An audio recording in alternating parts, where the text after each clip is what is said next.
Welcome to Declassified Malaysia. In Chapter 24, we will expose the 13 May 1969 tragedy of Borneo. What actually happened in the Borneo states of Sabah and Sarawak during this darkest hour of Malaysia? To understand what happened, let us look at it from the beginning, on what and how it happens tentatively. Malaysia Agreement 1963 was signed in London on 9 July 1963 by United Kingdom, Federation of Malaya, North Borneo, Sarawak and Singapore.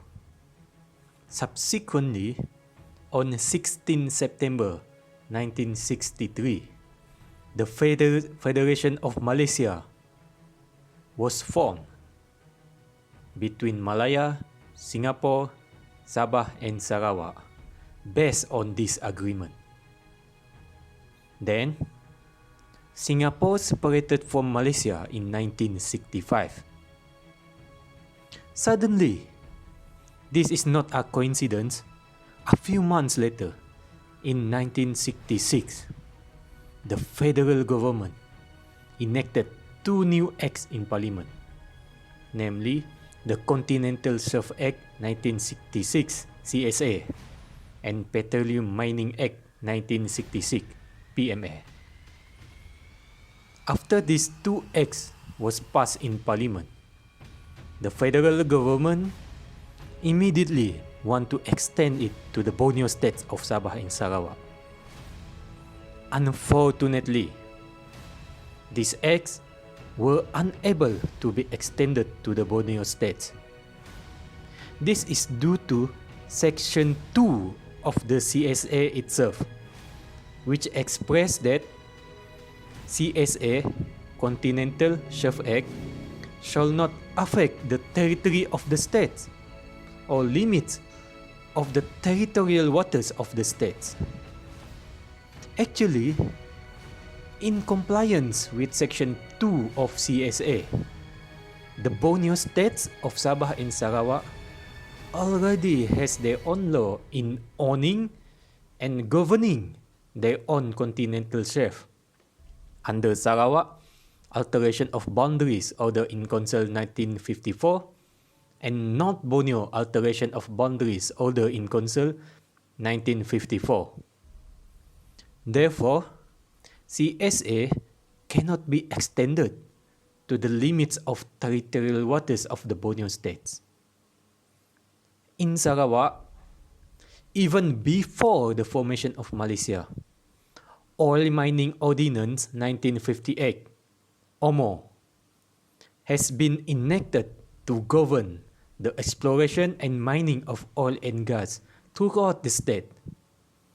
In Sabah, it started in 1968 when Chief Minister Mustafa Datuk Harun signed an oil exploration agreement with Japan.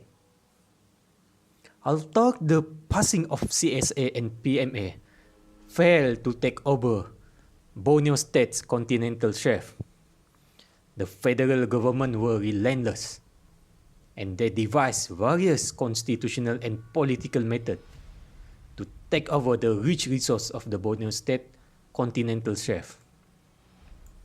The opportunity came on the tragedy of 13 May 1969.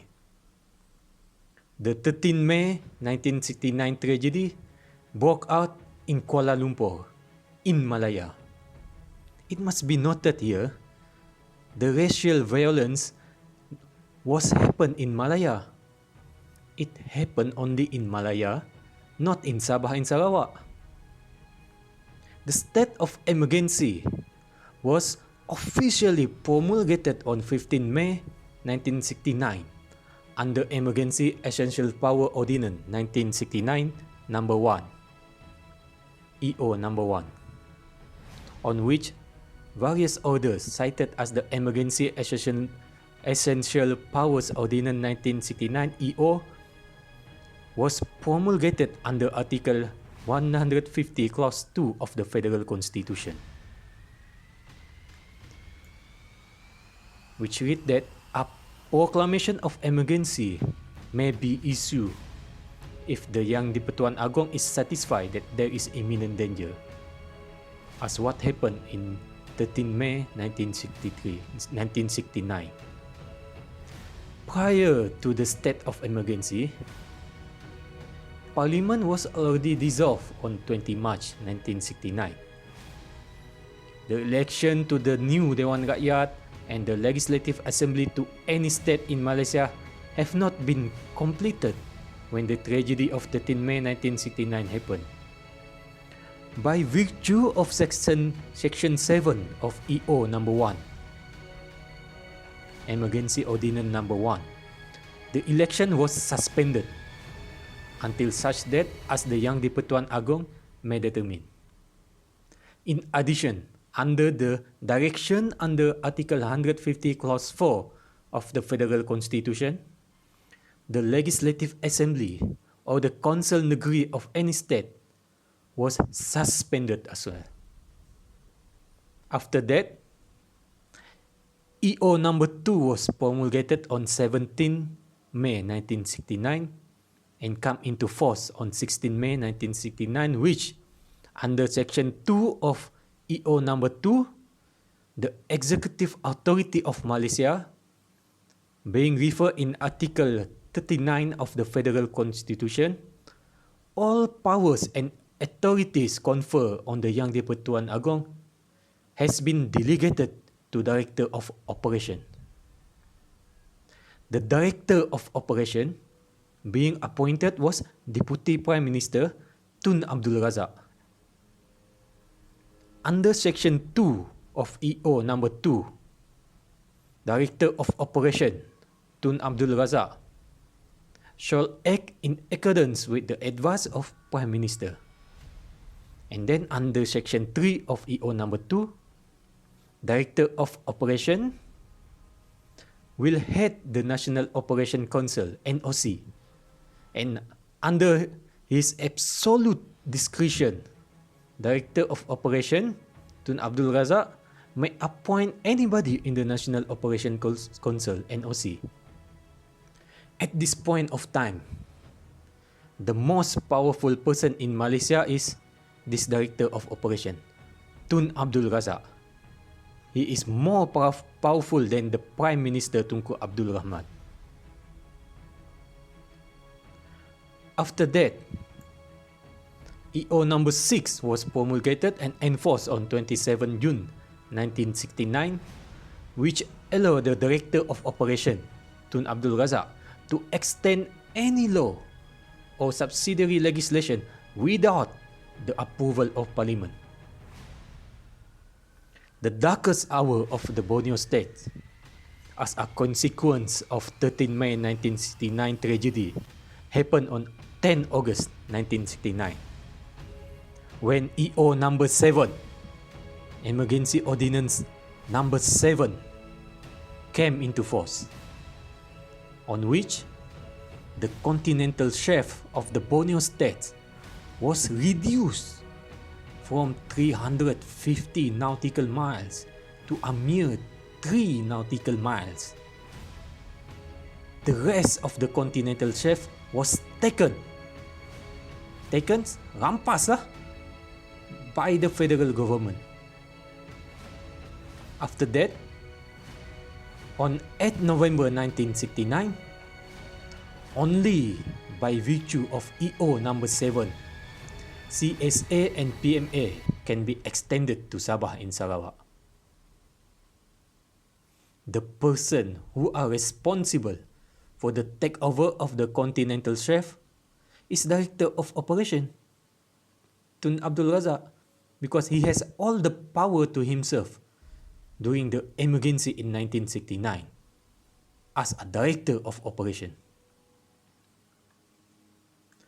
Due to the federal government inability to extend the CSA and PMA since 1966, the federal government took the opportunity to impose a state of emergency, and only by virtue of the state of emergency, the federal government enforced the CSA and PMA to the Borneo states of Sabah and Sarawak under EO number 7.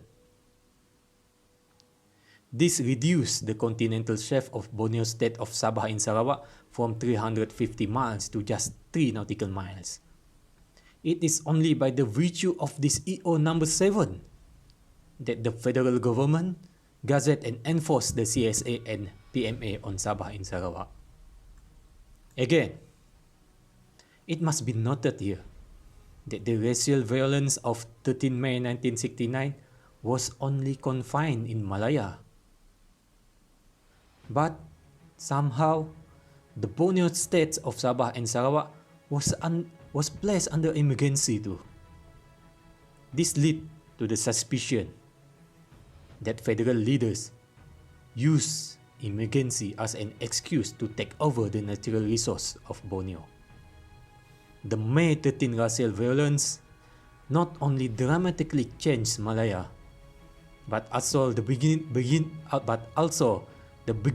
of federal government taking over the control of Borneo oil and gas resources. Federal government then enacted Petroleum Development Act 1974, PDA, that established Petronas to manage oil and gas that they take from the continental shelf of Sabah and Sarawak and Malaya as well. Only by virtue of this EO number 7, which subsequently enforced CSA and PMA in the Borneo states of Sabah and Sarawak, only then the federal government can take over the continental shelf. Without any new negotiation or whatsoever, the continental shelf of the Borneo states was taken, rampas just like that. The federal government now become the new owner of the continental shelf.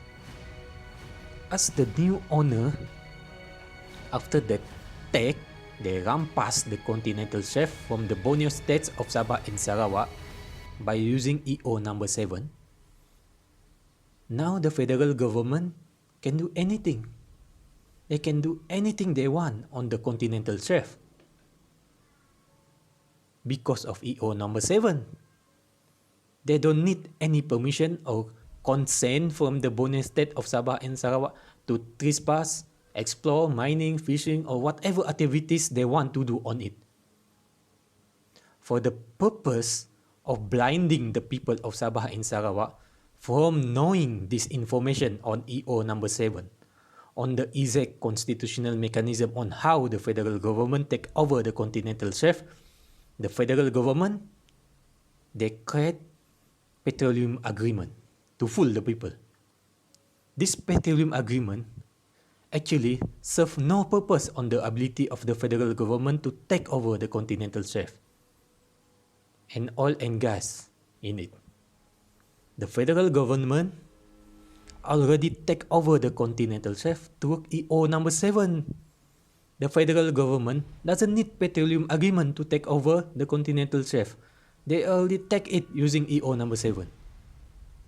But the federal government, they need it to blind and fool the people of Borneo into thinking that their own leaders give the consent for the federal government to take over the exploration and mining activities on the continental shelf.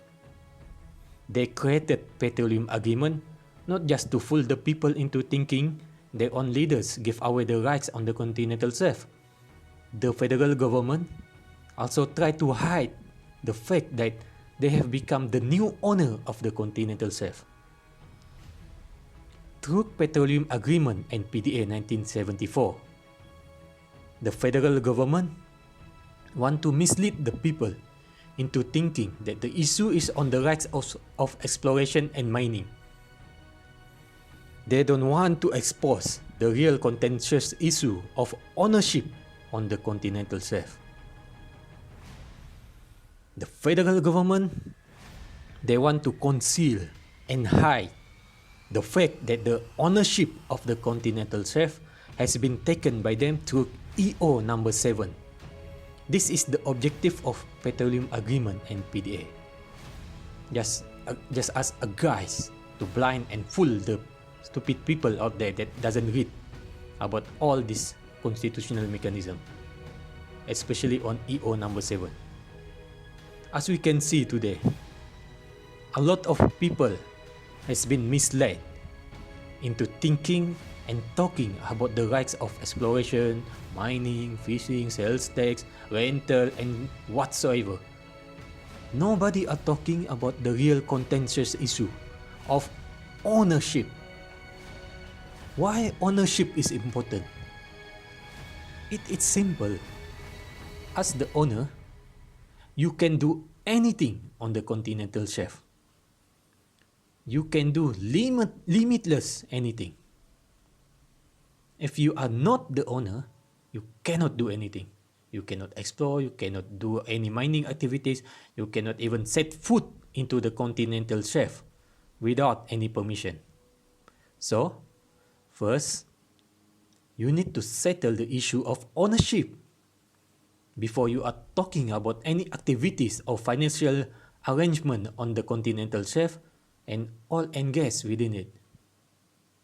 Nonetheless, the Borneo states of Sabah and Sarawak signed this petroleum agreement in 1975 and 1976, which actually serve no purpose other than as a masquerade to blind and fool the people into thinking that it was this worthless piece of paper actually holds some ground on the rights of Sabah and Sarawak on oil and gas resources.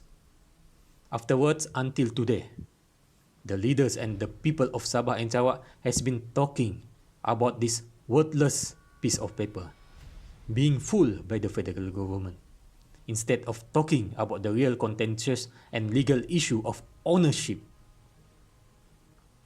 Let it be clear, as the state of emergency was lifted in 2011 and take force on May 2012, federal government has automatically reverted the ownership of the continental shelf back to the Borneo states of Sabah and Sarawak. No need any negotiation to take it back. Did federal government make any negotiation when they take over the continental shelf in 1969 through EO number 7? No. So, no need to make any negotiation to take it back when the state of emergency was lifted in 2012. This means EO number 7 has been lifted. The ownership of the continental shelf has reverted back automatically to the Borneo states. So, why did the federal government still assert their control over the continental shelf of Sabah and Sarawak? Why? Without EO number 7, under what law did Petronas operate in Sabah and Sarawak continental shelf? What is the federal government and Petronas doing on our continental shelf right now? Without any valid law to back it up. Isn't this illegal activities? Think for yourself. Thank you for watching.